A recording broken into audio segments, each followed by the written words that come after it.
You're drinking Kool-Aid to start your day? When I got this chin, I thought things would be different. I thought things would be easier. I thought dating would be easier. No. Maybe it's me. I'm very picky. I'm so hard to date. I have such a specific type. I predominantly only date older women, just personal preference. Like late 30s, early 40s. Oh my God, such a sweet spot. Oh, well, not ones who sit in the back. This bitch is wooing from her handicap spot in the parking lot.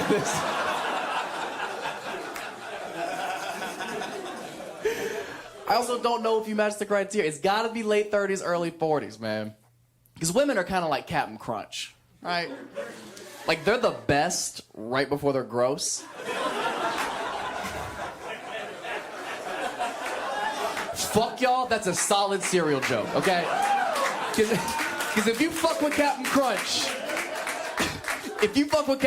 you know it's a very fine window. If it tears your mouth up and it's oatmeal, okay? It's a very fine line. And it's like 42. Apparently, who knew?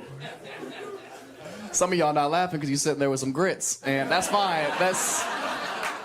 Snitch on yourself if you want to. Maybe a little brown sugar in the front row. Put your dash on. That's how you holler. No verbal communication needed. I knew what that meant. Yeah, older women are so dope, man. Sometimes they got kids, which means they got snacks. I'm so easy, man. I can't cook at all. I'll fuck you for a Lunchable. That's a fact. I'm so easy. Are you kidding me? If you have a crock pot, I will shut shit down. But I've been out there. I've been dating a little bit, you know. I was dating mostly younger women, not on purpose, just because no one my age wants to be with me, you know. Like, I'm 32, girls my age want, like, stability. You know, they want, like, a real job, health insurance. I could get you mushrooms pretty easily, you know. Like, that's the style of 30-year-old I am. I don't know what an IRA is, but I have acid on me right now. Sometimes people are condescending if you date somebody younger. They'll be like, oh, I'm sure the conversation was very intellectually stimulating. And you know what? I'm very stupid, so yeah, it was. I'm learning a lot from these girls. A lot about astrology, I'll tell you that much. They love the stuff.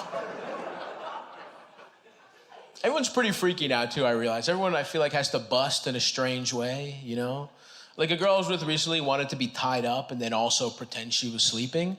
And it's like, I could just go. You know what I mean? Like, if that's what it's gonna take to fuck me, I'll head home. No hard feelings. I don't want to sound like a prude, right? I'm not trying to kink shame up here. Tying up's fun. Even the sleeping, I guess, I don't have a problem with. My issue with that situation is that she has no use of her hands. And I've never successfully had sex without the guiding vagina hand move. You know that move? Where there goes like an electrician trying to connect two wires. You know, just like a real... I 98% know where a pussy is, but that last 2% I really need help with. Every year, Hooters would sponsor our one basketball tournament. All right, so every year Hooters would bring like 3 or 4 waitresses, and they would present like a big cardboard check donation to the Special Olympics. As soon as the girls entered the gym, the game changed entirely, dude. It went from like hugs and sportsmanship to just like dudes got competitive, like very competitive. Fucking ripping down rebounds, just hitting layups. And then at the end of the game, there'd be a hug line, you know, between the waitresses and the players. And yeah, that went about exactly how you would imagine that went. We had to break out the fucking jaws of life, dude. My boys are ragdolling those young sluts.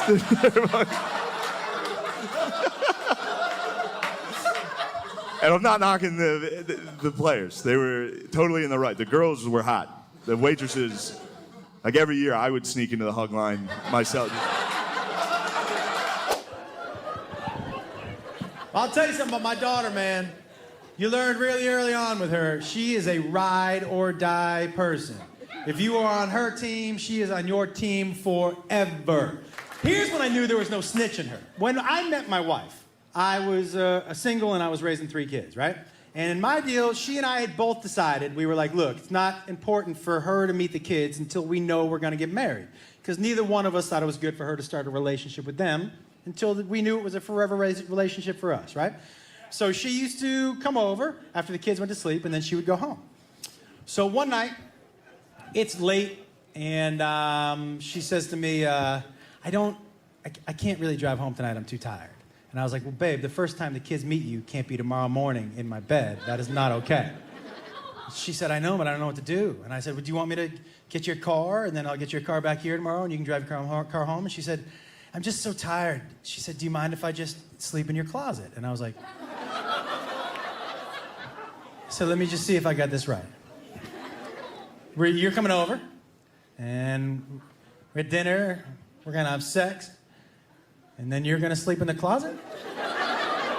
And she was like, yeah. And I go, okay. Yeah. But so she goes to sleep in the closet, right? Next morning, I'm up, and my deal with the kids was I make breakfast, I make lunch, you get yourselves dressed. So my daughter runs in, and I'm cooking breakfast, and she goes, Daddy, I can't find my shoes. And I go, babe, you know I'm making breakfast, I can't help you out. And she goes, I don't know where, I looked everywhere. And I said, you didn't look everywhere. Go find the shoes. So, about 3 minutes later, she runs in and she goes, yeah, I still can't find my shoes, and there's a stranger sleeping in your closet. And I go, okay, babe, thank you. I said, I'll help you find your shoes. And she goes, okay. I go, just out of curiosity, Kate, there's a stranger sleeping in my closet. That's the reaction I get? And on her way out of the kitchen, she goes, it's your closet, Daddy. I don't know what happens in your closet. And I was like, well, I'm going to bury some bodies with that girl. That's shoot. Another guy I dated, I called her about. I was like, I'm seeing a new guy.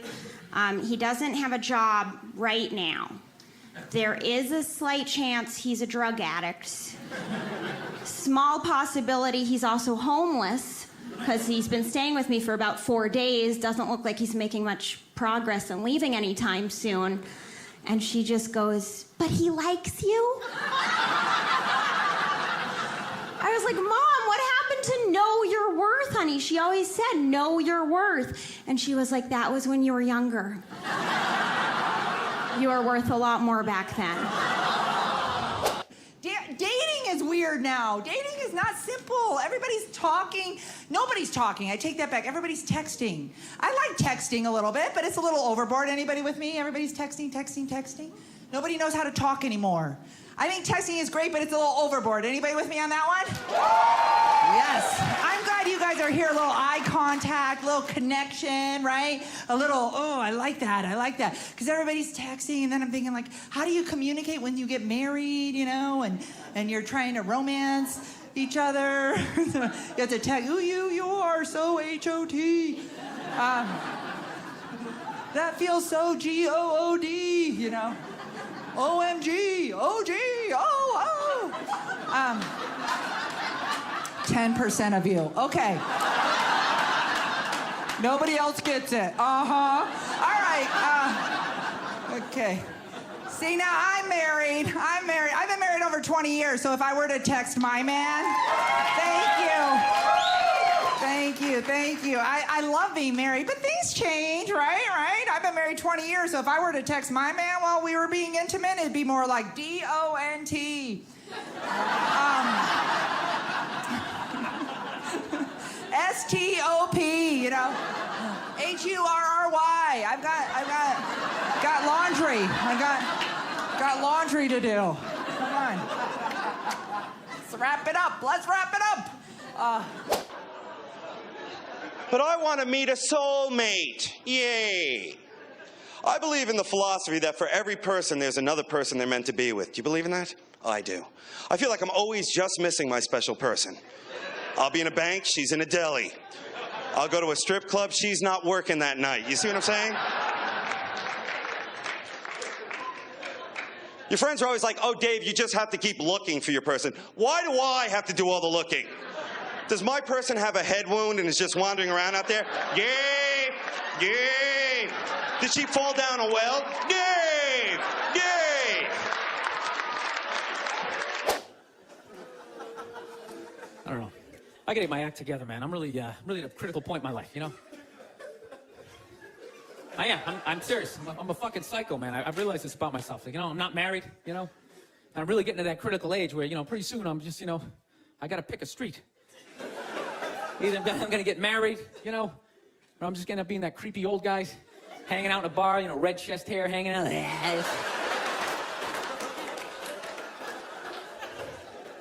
No, seriously, I don't know what's wrong with me. I just, I think I just stayed single too long, man. It's just brutal. There's this critical point when you stay single too long, and when your brain switches from, you know, like, you know, don't say that to, fuck it, say it, see what happens. Dude, and once you cross that line, this the evil that just opens up. It's just, you know.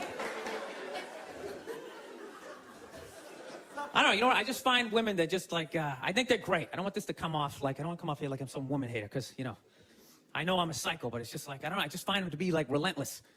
Just every day, they just got to come at you. They just wake up, they have an agenda, and so they're like these psycho robots that never run out of batteries, and every day they just keep fucking, keep coming at you, right? You got to deal with that every single day. Hey, honey, you ready to shit? And you literally, you know, every day, it's like waves hitting the beach, you know? Every day just eroding a little more your life away, you know? Just waking up inch by inch, and every day just... Why are you hanging out with him? He drinks too much. Where'd you buy that? That's ugly. Throw it out. So one day you're just hanging out in the middle of a lagoon, just floating there with your baseball cards. You're waving to your friends back on the shore. Dude, get me tickets. I still like sports. Oh, here she comes. Here she comes. Hey, honey, how you doing?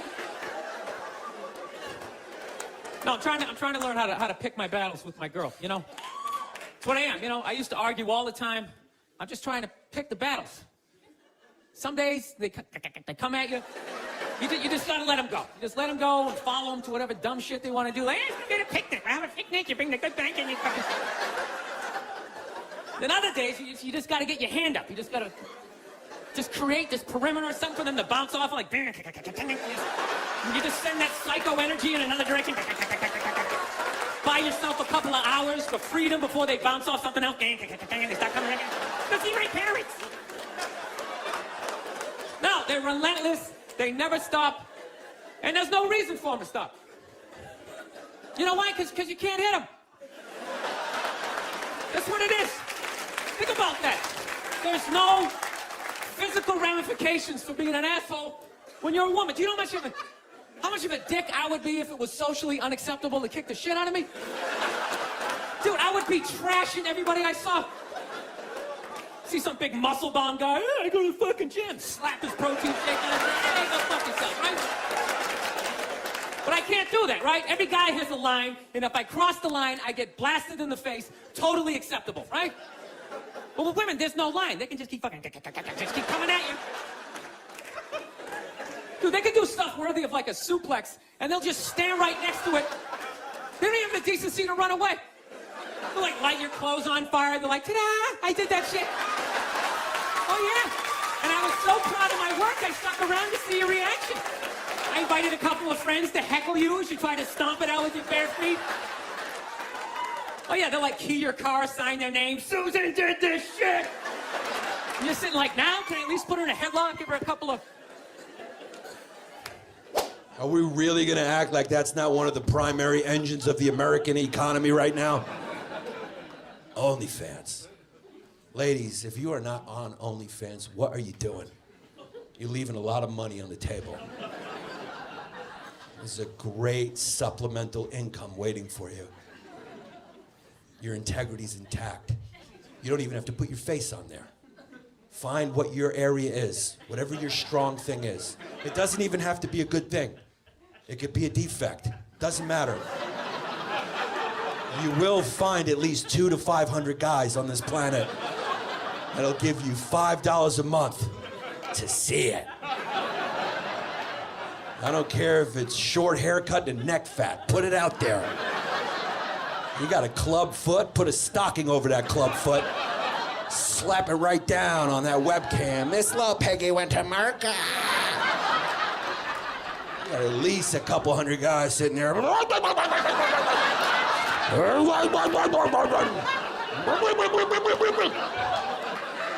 internet is a matriarchy. Monetize the disease that is the male brain.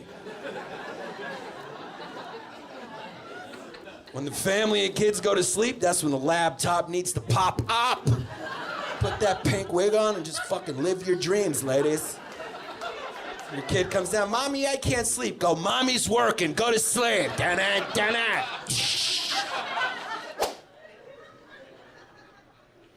No, I'm married and I'm happy, man. I feel good. I feel good, man. Like I've never been as hoeless as I am now. Like I have 0 hoes.